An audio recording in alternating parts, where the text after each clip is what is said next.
보통 집을 지으면 10년 늙는다는 소리가 있습니다. 그것보다는 조금 더 즐거운 집 짓기가 될 수 있도록 저희가 좀 도움을 드리도록 하겠습니다. 집을 지으려면 가장 먼저 땅이 필요하겠죠. 땅을 구하기 위해서는 명당도 필요하고 또 때로는 학군, 교통, 병원 같은 편리성도 따지게 됩니다. 하지만 어떤 땅이 가장 좋은 땅일까요? 어려운 질문이기도 하고 풀기 어려운 답이기도 합니다. 하지만 많은 분들은 자기에게 맞는 가장 편안한 땅을 찾게 되는 것이 정답일 텐데요. 그러한 사례를 우리가 지난 방송을 보시면서 한번 어떻게 이 땅들을 우리가 만났는지 또 땅에 대해서 어떻게 적용하면서 집이 지어졌는지를 보도록 하겠습니다.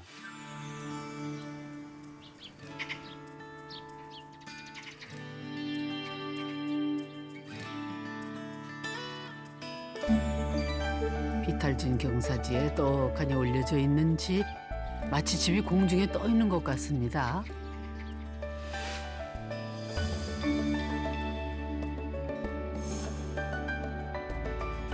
서울에 살던 아파트를 처분하고 이곳을 선택하면서 비탈진 땅을 깎지 않고 풍광 좋은 지역만큼은 건드리고 싶지 않았습니다.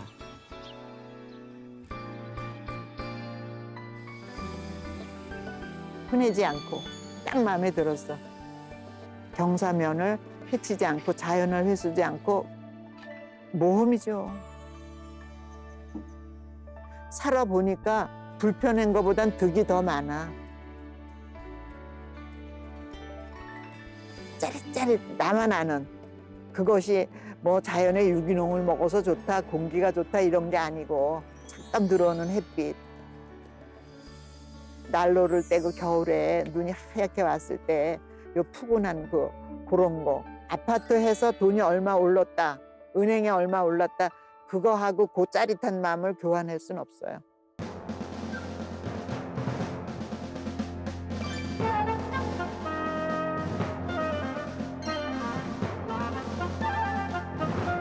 깜짝 놀랐어요. 너무 환경이 좋아요. 주변이 이렇게 전원주택 단지라고 하면 약간 이렇게 밀집된 구조가 많잖아요. 근데 여기는 옆집도 보면 이렇게 탁 트여진 마당이 있고 뒷집도 일단은 안 젖어 있고 옆집도 이렇게 좀 편안하게 지어져 있고 이런 것들 보니까 굉장히 마음이 놓였어요. 옆집들이 타닥타닥 붙어서 생기는 그 좀 억울함 뭐 그런 게 있을 텐데 여기는 그런 게 없고 굉장히 좋았습니다.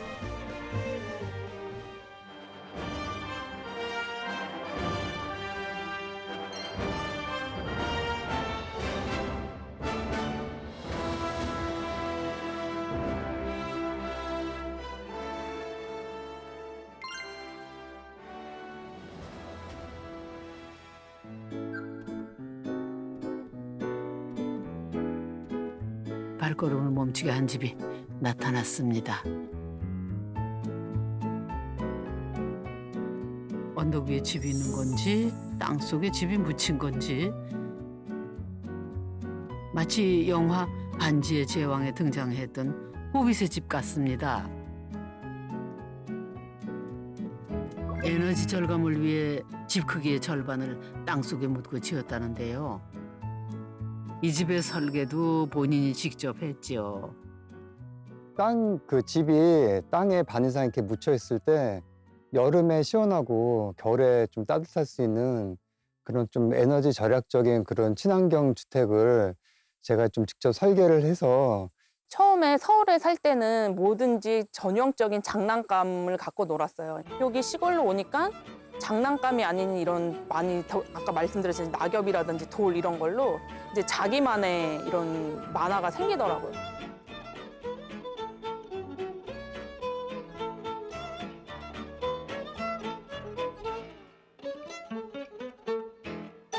우리 아이가 경사지에서 슬라이딩을 하고 또 그 자연스러운 전체 집이 하나의 동산인 것처럼 놀이터인 것처럼 활용하는 걸 볼 수 있었는데요. 이런 것들은 정말로 우리 가족에게 맞는 땅이다 싶을 정도로 너무 잘 활용하고 계시는 것 같습니다. 이렇게 많은 시청자분들께서 질문하시는 것이 가장 최악의 땅은 무엇인가요? 라는 질문을 많이 하시는데요.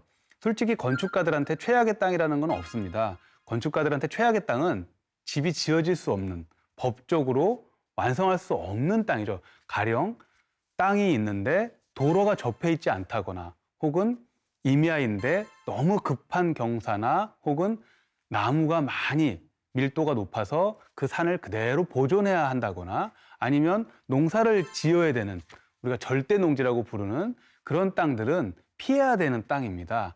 그런 땅들은 건축가들한테는 매우 안 좋은 땅인데요. 하지만 그런 법적인 것이 갖추어져 있다면 그 어떤 땅도 최악의 땅은 없습니다. 그 가족분들한테 맞게 설계를 할 수 있고, 오히려 독특한 땅의 조건이 훨씬 더 개성적인 집을 만든다고 생각하시면 땅에 대해서는 조금 더 유연하게 생각하시면 될 것 같습니다.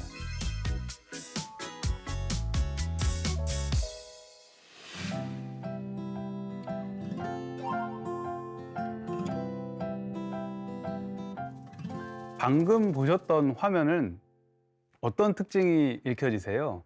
많은 집들이 박공이라고 하는 삼각형 지붕 속에 집이 지어졌습니다. 우리가 어렸을 때 동화책에서나 봤음직한 모습들인데요. 요즘 대다수의 단독주택들이 이렇게 박공지붕, 즉 경사지붕을 가지게 됩니다.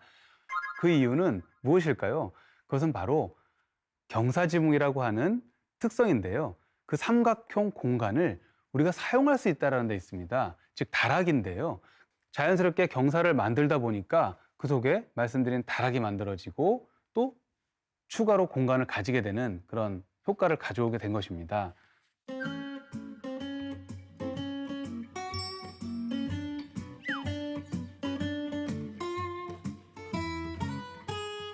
와, 넓고 아늑한 다락도 기대 이상입니다. 낮에는 파란 하늘을, 밤에는 눈부신 별빛을 감상할 수 있는 천창도 빼놓지 않았네요. 그러니까 집 속에 집이네요. 집 속에 또 집이 한 채 또 있는 것 같아요. 그러니까 여기서 안 내려가셔도 되는 거잖아요. 가족이 한 저녁 명이 때는 주로 여기에 네. 있고. 네. 그러니까 여기서 계속 놀으셔도 되는 것 같아요. 이게 그다음에 그 네. 계속 얘기하고 잠잘 때까지 여기서 계속 그러니까 있다가 이게 내려가. 거실이구나. 아빠는 밤에 맨날 여기서 영화 보지? 아, 아 들켰네, 그치? 아니 그렇게 하고 싶을 것 같아 나래도. 아니 모든 전원주택을 지으시는 분들 로망이 있네요 여기. 네. 천창, 네. 다락과 천창. 크게 쓸 생각 없었는데 네. 저 신랑 여기 너무 사용하고 싶다고 아, 하셔가지고 아니 원래는 놀리셨어요 그럼 이거. 그냥 아이가 그냥 아이만 노는 아 근데 정말 잘.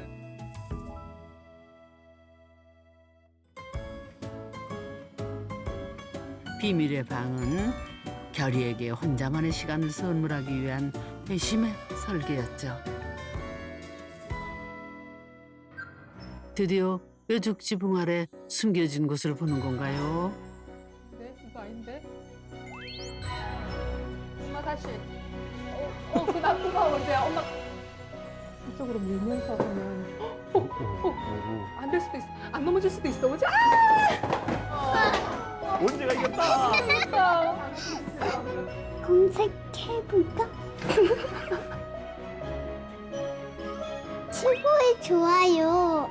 여기 짚고 제일 먼저 여기 와서 잤거든요. 네. 아침에 일어나고 너무 놀랐어요. 근데 제일 좋아하는 게 아침에 누워서 저쪽을 보면 너무 멋진 거예요. 산이 그쵸. 다락에 대해서 간단하게 설명을 드리면, 다락은 우리가 1층, 2층 같은 정식적인 공간은 아닙니다. 무엇보다 지붕 속 잉여의 공간을 우리가 활용하는 것인데요. 그래서 법에서는 경사지붕일 경우 평균 높이가 1.8m가 된다라고 적혀 있습니다. 평균 높이가 1.8m이기 때문에 높은 곳은 사람이 서서 다닐 수 있고 낮은 곳은 앉아서 생활해야 되는 그런 공간입니다. 이때 천창은 남쪽에 설치할 것이냐 북쪽에 설치할 것이냐에 대한 질문들을 많이 하십니다. 물론 남쪽에 설치하면 햇빛이 많이 들어와서 좋겠지만 그것은 또 여름에 직사광선 때문에 너무 더워질 수가 있어서 피했으면 좋겠고요. 가급적 천창은 북쪽 경사면에 설치하는 것이 좋습니다. 실제로 실험을 했을 때 한여름에 외출을 하고 집에 들어오셨을 때 아래층 창문을 열고 다락의 북쪽 천창을 열면 2도 정도가 떨어지는 것을 우리가 알 수 있는데요. 그만큼 북쪽 천창은 하루 종일 고른 빛이 들어오고 또 환기나 이런 온도 조절에 아주 유리한 우리가 장점을 갖고 있다고 볼 수 있습니다.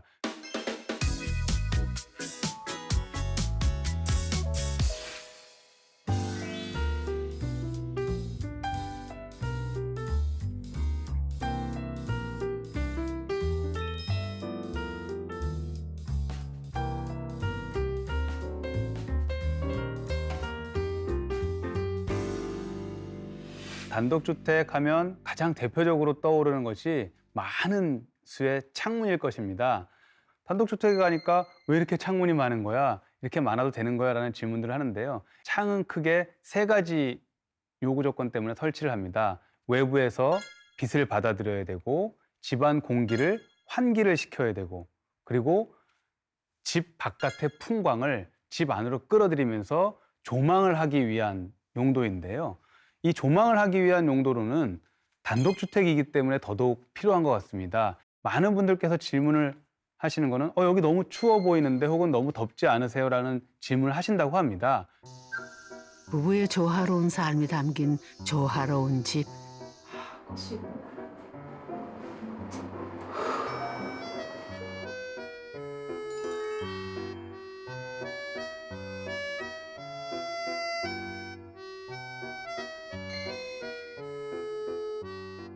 창문이 30개니까 저희 집.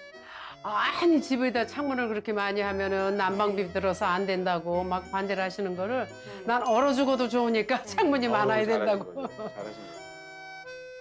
벤치카를 놓으려고 그 자리를 만들어 놨는데 1년을 한번 지내보자 겨울을 겪어보니까는 뭐 전혀 필요가 없어요.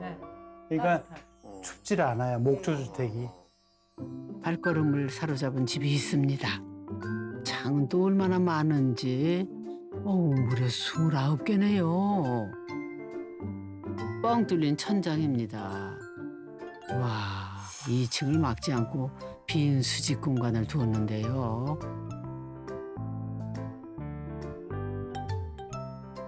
(30평형의) 집이라지만 꽤 넓어 보이죠?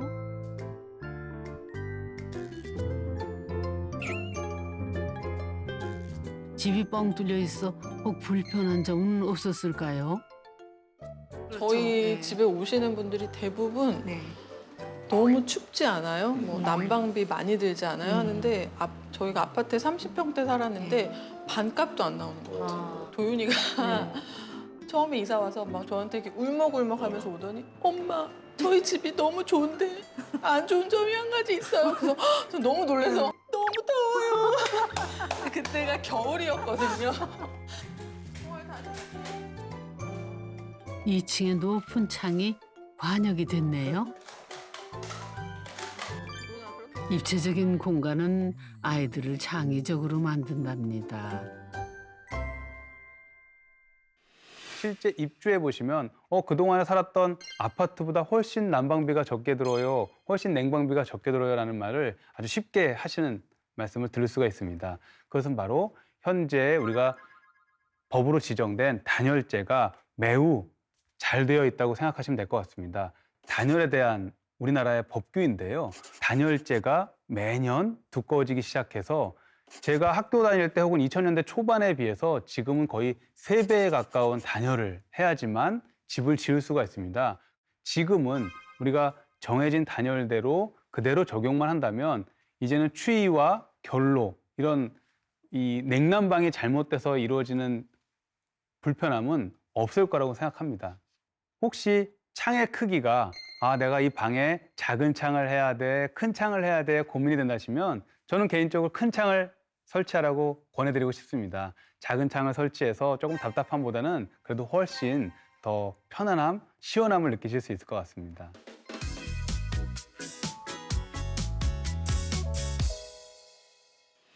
(30~40평대) 마당 있는 단독주택 붐이 일어난 거는 기껏해야 10년 조금 넘은 일인데요. 이 단독주택이 붐을 가져오는데 가장 공을 많이 세운 것은 마당인데요. 우리가 마당을 가지고 있는 집은 모든 분들의 꿈이기도 하고 또 지금 어르신들의 추억이기도 하잖아요. 이런 마당이 어떻게 우리에게 활용되는지 한번 보도록 하겠습니다.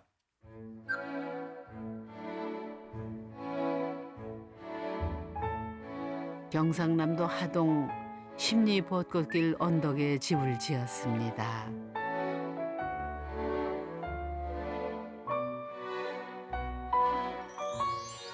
인생의 참맛을 부부는 이 집에서 찾았답니다. 서울 살 때는 스트레스도 많이 받고 집사람하고도 좀 다툼도 좀 많았었고 근데 이제 여기 오니까 그냥 마음이 엄청 편안해지면서 그런 다툼도 없어지고 항상 여유가 생겼어요. 여기 오니까요. 답답하고 융통성 없고 재미없고 두루 내가 치르는 거는 다 갖췄더라고요. 두루 다 갖췄어요. 그런데 지금 이 집을 짓고 나서 이렇게 예쁜 집에서 둘이 있다 보니까 그냥 예쁜 마음이 자꾸 생기는 거예요. 저희가 살아온 지금 중에 지금이 제일 좋은 것 같아요. 지금. 부엌 바로 앞에는 마당으로 연결되는 한옥집 마루가 있습니다.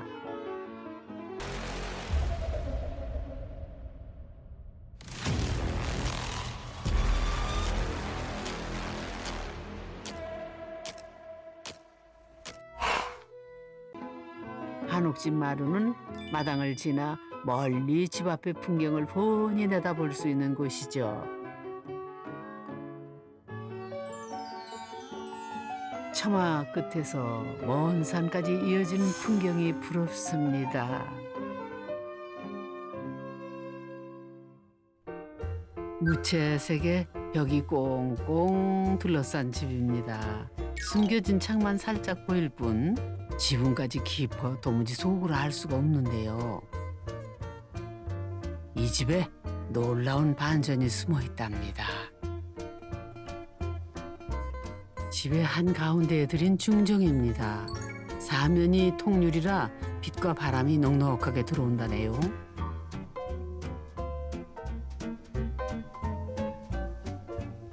투명한 중정을 통해 외부의 풍경이 들어오죠. 반면 창을 깊게 숨겨 안을 들여다볼 수는 없습니다.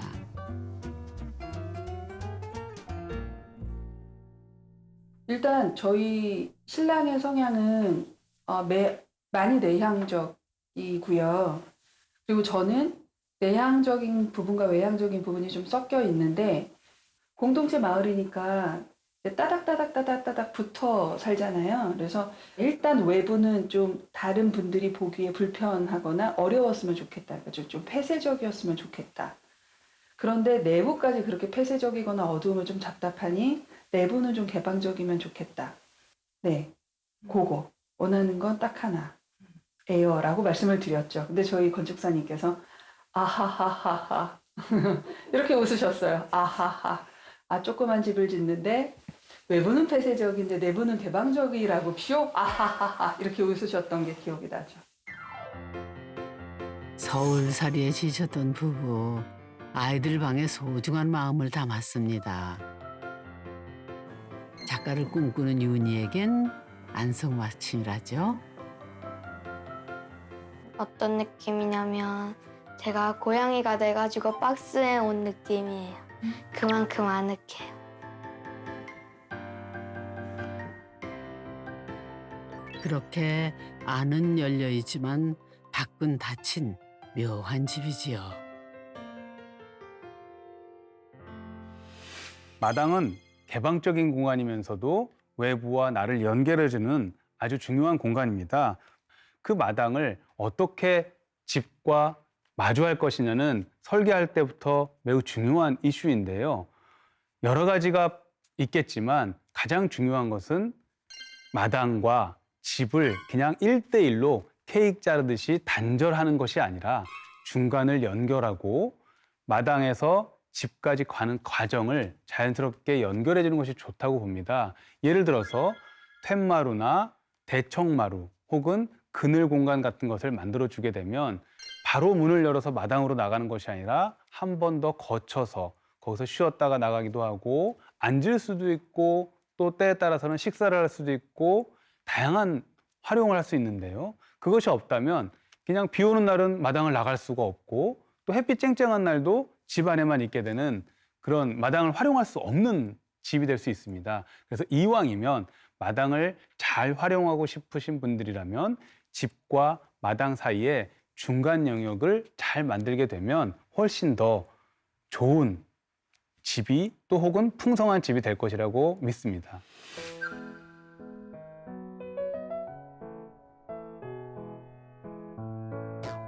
여쭤운 쪽마루에 할아버지가 뭘 만드시네요. 소녀에게 주시려고 새쪽 만드시나 봅니다. 다른 친구들한테 새쪽 만들었다가 안 말하면 돼요? 만들어도 줘.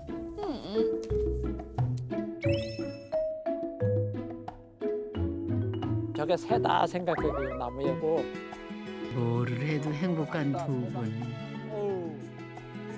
온종일 함께하는 마당에서 지안이는 긴 겨울방학을 할아버지와 함께 보냅니다.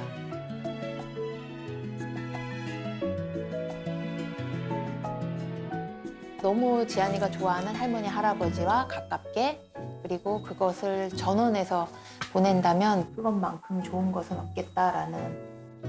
엄마는 안 좋아했는데 지안이는 좋아해야죠. 할머니가 이뻐 그래서.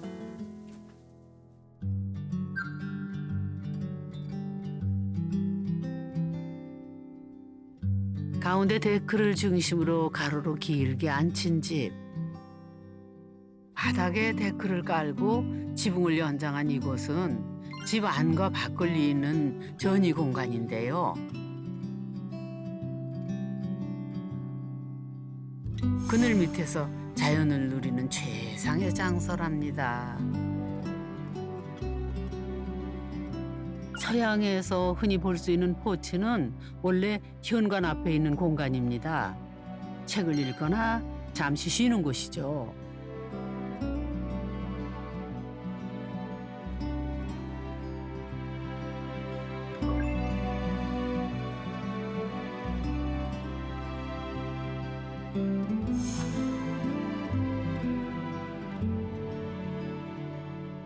크고 넓은 집이 좋은 집이 아니라 바로 여러분들의 이야기가 담기고 또 즐겁고 재미있는 집이 훨씬 더 좋은 집이라는 것을 생각해 주시면 좋겠습니다. 적어도 15년에서 20년은 이곳에 있을 것 같아요. 그때까지 아마 이 집을 조금씩 바꾸고 조금씩 채워나가고 그러면서 지내고 싶어요. 어떤 집인가요? 이 집은? 아, 막막하네. 소나무가 있는지. 아니. 답하면 돼요. 뭐 제 모든 게 담겨 있는 집이죠. 집도 그렇고 집사람도 있고 딸도 있고 제 모든 거죠. 10여 년 남짓 터를 구하려고 이렇게 여기저기 많이 다녔어요. 딱 대문에 들어온 순간 아, 이 집이다. 아, 우리 어릴 때 그런 모습이야. 옛날에 이랬었지 하면서 정겨움이 느껴지더라고요. 우리 집에서 어머니가 가장 좋아하는 곳이 어디야? 우리 아들. 여기서 재밌게 살아요. 엄마, 이 아들하고 재밌게 살아야. 오늘 집에 대한 이야기 짧게 나누어 봤는데요. 앞으로 더 많은 또 정보가 이 프로그램을 통해서 전달될 것이라고 보고 있고요. 더 자주 뵙도록 하겠습니다. 감사합니다.